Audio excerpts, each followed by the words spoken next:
Good morning, class. This is Mohammad Mohit. Today we are here for chapter number 1, number system. Today we are here discuss about some properties of rational or irrational numbers. Just look here. When there are two rational numbers and we have to add them, the result is also irrational. If we are going to subtract two irrational number, the result will also irrational. If we multiply two rational numbers, it is maybe rational or irrational. Suppose अगर different numbers हैं तो it will be a irrational. If the same numbers are there तो it is a rational number. Similar with the case of division.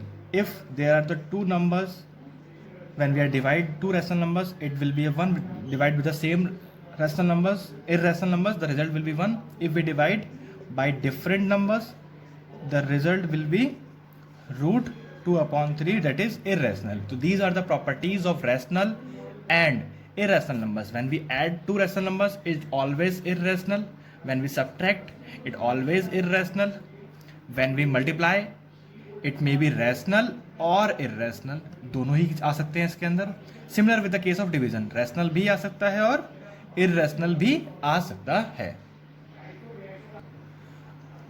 अब हमारे पास question आता है कि when we all the rational numbers are irrational, क्या सारे ही rational number irrational होते हैं? तो आप चेक कर लेते हैं. सारे नंबर्स को हम बोलते हैं रियल नंबर्स, और रियल नंबर डिवाइड हुआ है दो कैटेगरीज में, दैट इज रैशनल और इर्रेशनल. मतलब रैशनल अलग है और इर्रेशनल अलग है. तो all the rational numbers are irrational, ये बात हमारी फॉल्स हो जाएगी. क्वेश्चन आता है all the rational numbers are integers. तो integers are the those numbers which having negative and positive signs, but all they are whole numbers. Whole की form में होते हैं और सारे ही नेगेटिव पॉजिटिव में होते हैं. अपॉन की फॉर्म में नहीं होता है, बट रैशनल क्या आता है, या अपॉन की फॉर्म में आ जाता है. तो ये चीज़ भी फॉल्स हो जाएगी. तो this type of sums questions that are come in this exercise in this chapter. So today we have to discuss about the exercise 1.2. तो in the 1.2 यही आपका true false है. इसमें करना है हमें कि all the irrationals are real, all the integers are real. These type of sums will come. Now the important topic of this exercise is that we have to represent root numbers on a number line. So first of all we have to find this value by Pythagoras theorem, कि how this value will come. So suppose first of all assume that let perpendicular will be 1 unit. You always assume the perpendicular as 1 and base as a 2 unit. So using Pythagoras theorem solve the value of hypotenuse. तो hypotenuse का square equals to perpendicular means 1 का square plus 2 का whole square equals to 1 + 4. Square जब इधर पर आएगा तो आपको पता है रूट की फॉर्म में हो जाता है, तो डेट इज रूट 5 यूनिट. तो मतलब रूट यूनिट 5 कब आया? When we take perpendicular as a 1 and base as a 2 unit. That will हमारे पास हाइपोटेन्यूज कितना आ गया? रूट 5 के केस में आ गया. तो अब लेट हम कैसे इसको रिप्रेजेंट करेंगे ऑन नंबर लाइन. तो लुक एट हियर, हमारे पास क्या था? परपेंडिकुलर इक्वल्स टू 1 था, बेस हमारा 2 था, तो हमारे पास हाइपोटेन्यूज कितना आ गया था? रूट 5. तो first of all you have to draw a line, a rough line, take 0 here and from on 1 centimetre और 2 सेंटीमीटर. ये आपके अपने कन्वीनियंस पे कर सकते हैं आप, चाहे 2 सेंटीमीटर को 1 मान लें या 1 पे ही 1 माने, बट आप 2 पे मानेंगे ज़्यादा बेटर है, थोड़ा डिस्टेंस ज़्यादा होगा तो आप इजिली उसको सॉल्व कर सकेंगे. तो मैंने 2 सेंटीमीटर को 1 यूनिट मान लिया, 4 सेंटीमीटर को 2 यूनिट मान लिया और 6 को 3 यूनिट मान लिया. अब मेरे पास कितना था? Perpendicular as a 1 and base is a 2. तो बेस मेरा यहाँ से यहाँ तक हो गया, ये हो गया 2 यूनिट बेस, ये हो गया base. Now perpendicular 1. With the help of protractor you have to draw a perpendicular from 2. आपको यहाँ से एक परपेंडिकुलर ड्रॉ करना है, 90 डिग्री एंगल ड्रॉ करना है. Now fill the distance of 1 unit in your compass. 1 unit यहाँ से यहाँ तक है, ये 1 यूनिट है, ये 1 यूनिट है। आप इसको मेजर करेंगे और 1 यूनिट का ऐसे करके कट लगा देंगे, जस्ट लाइक दिस। ऐसा कट लगा देंगे आप। जहाँ ये कट लगाएंगे इससे एक ट्राइंगल फॉर्म होगा, ये ज्वाइन कर देंगे।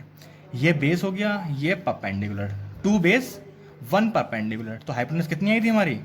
√5। यही √5 है। इस √5 को हमें रिप्रेजेंट करना है on a number line. Then how to represent it? हम इसको रिप्रेजेंट करेंगे by taking the distance in the arc. अब मैं इस डिस्टेंस को आर्क में इस तरीके से फिल करूंगा और इस तरीके से कट लगा दूंगा, just like this. Suppose this one is A and this one is B. तो यहाँ से यहाँ तक की जो डिस्टेंस है √5, तो आप लिख सकते हैं A B equals to √5 unit. This method is known as spiral method. So with the help of this spiral method we have to represent √5 on a number line. Now अब हमारे पास है एक्सरसाइज 1.5।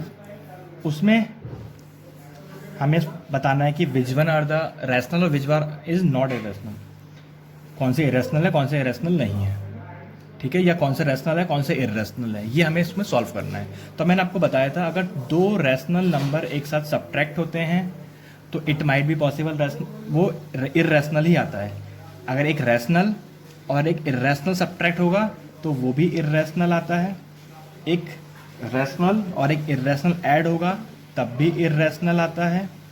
एक रैशनल एक irrational दूसरा irrational add होगा तब भी irrational आएगा। एक इरेशनल दूसरा भी इरेशनल सब्ट्रैक्ट होगा तब भी इरेशनल आएगा।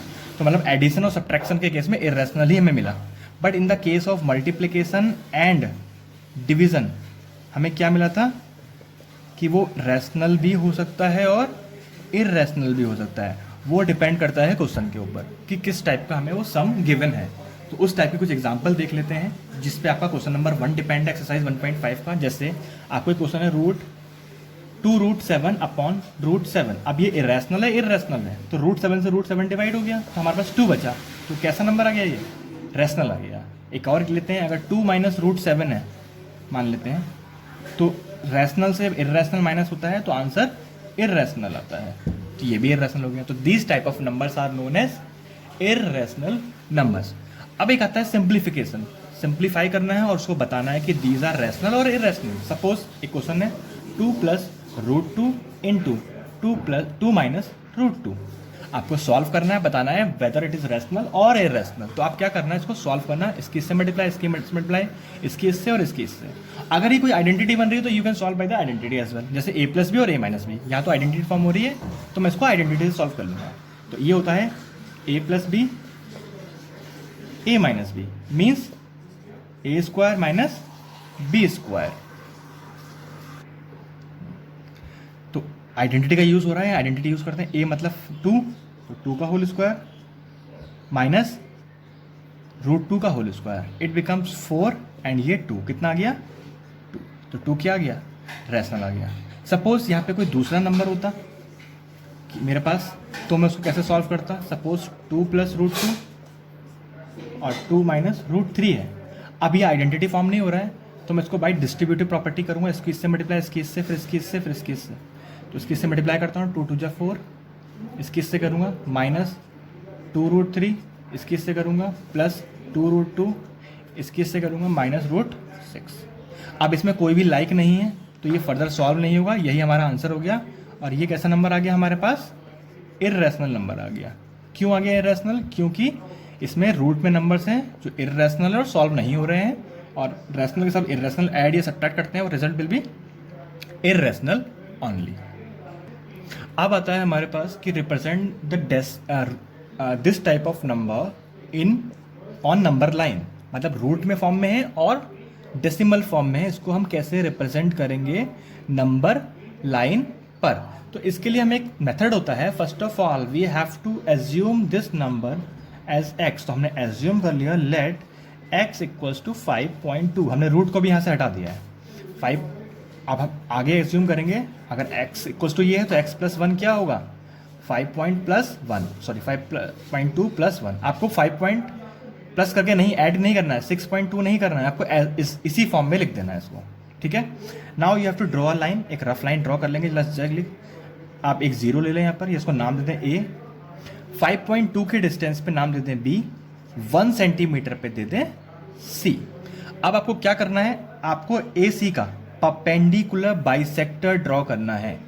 परपेंडिकुलर बाइसेक्टर ड्रॉ करने के लिए ए पे आप कंपास रखेंगे, मोर देन हाफ डिस्टेंस लेंगे, एक कट ऊपर लगाएंगे, एक कट नीचे लगाएंगे। सिमिलरली आप सी पे रखेंगे, एक कट ऊपर लगाएंगे, एक कट नीचे लगाएंगे, एंड आप इन दोनों को ज्वाइन कर देंगे। जहां ये ज्वाइनिंग पॉइंट होगा ये आ गया ओ, मतलब ए सी का मिड पॉइंट, इसको हम सेंटर मान लेंगे। तो इसको सेंटर मानने के बाद कंपास यहां रखने के बाद इससे एक सेमी सर्किल ड्रॉ करेंगे जस्ट लाइक दिस, जो सी पे आके आपको इस तरीके से मीट हो जाएगा, जस्ट लाइक दिस, ठीक है। नाउ अब बी से क्या करना है, बी का क्या यूज था। अब now from the point of B you have to draw perpendicular 90 degree draw करना है with the help of protractor. Compass से भी कर सकते हैं, पर कंपास से काफ़ी ज़्यादा कॉम्प्लिकेटेड हो जाएगा, बहुत ज़्यादा कंजेस्टेड हो जाएगा, तो you have to draw with the help of protractor only. ये बन गया 90 डिग्री, ठीक है, ये बना दिया 90 डिग्री। अब आपको क्या करना है, ये डिस्टेंस कंपास में फिल करनी है जस्ट लाइक दिस, और ये वाला कट इस तरीके से लगा देना है। ये आ गया आपका डी पॉइंट। तो ये जो डिस्टेंस कहलाएगी बी डी की, जो बी डी हमारी निकल के आई वो डिस्टेंस कहलाएगी हमारी √5.2। बाकी आगे के सम्स भी हम इसी तरीके से सॉल्व कर सकते हैं। Hope all you understand. तो इसी एक्सरसाइज का जो लास्ट कॉन्सेप्ट है वो है rationalise the denominator. Rationalise the denominator का मतलब होता है when a number having root value in the denominator then we have to rationalise. हमें रूट को डिनोमिनेटर से रिमूव करना है, हटाना है। तो कैसे हटता है देखिए, अगर सिंगल नंबर होता है तो हम जो नंबर डिनोमिनेटर है उसी की उससे मल्टीप्लाई कर देते हैं जस्ट लाइक दिस। तो ये हो गया √7 अपॉन √49, और √49 का मतलब होता है 7, तो √7 अपॉन 7 आ गया। अब देखिए डिनोमिनेटर से रूट हट चुका है। अगर इस टाइप का क्वेश्चन आता है √2 - √3, तो आप क्या करेंगे, इसी नंबर से इसको मल्टीप्लाई करेंगे। बट ध्यान आपको क्या रखना है, जो बीच का साइन होता है अगर प्लस होगा तो आपको माइनस करना है, और माइनस होगा तो प्लस करना है। जैसे यहाँ माइनस है तो मैं यहाँ प्लस की फॉर्म में कन्वर्ट करूँगा। इसकी मल्टीप्लाई जब मैं 1 से करूँगा तो मेरे पास सेम नंबर आ जाएगा। बट जब नीचे मल्टीप्लाई करूँगा तो a+b और a-b है, तो √2 का होल स्क्वायर मतलब a² और √3 का होल स्क्वायर मतलब b² आ जाएगा। तो ऊपर आंसर आ गया √2 + √3, नीचे आ जाएगा 2 - 3। अब माइनस करूँगा तो आंसर आएगा मेरा √2 + √3, नीचे आएगा -1। अब 1 की कोई वैल्यू नहीं होती है तो माइनस ऊपर शिफ्ट हो जाएगा, तो आंसर आएगा -√2 + √3। इसको ब्रैकेट में लिख देना इस तरीके से आप, और बाहर माइनस लगा देना। अगर ब्रैकेट नहीं लगाएंगे तो अंदर के साइन चेंज कर देना। तो this method is known as rationalise the denominator. कब करते हैं ये, when any denominator having root values और which are unable to solve, इसको बोलते हैं रैशनलाइज द डिनोमिनेटर। तो these type of sums will be there in exercise 1.2 and 1.5। In the next lecture we have to discuss further exercise. जो last exercise आपकी बच रही है वो हम डिस्कस करेंगे। आज के लिए इतना कंप्लीट है हमारा। Hope all you understand. Thank you.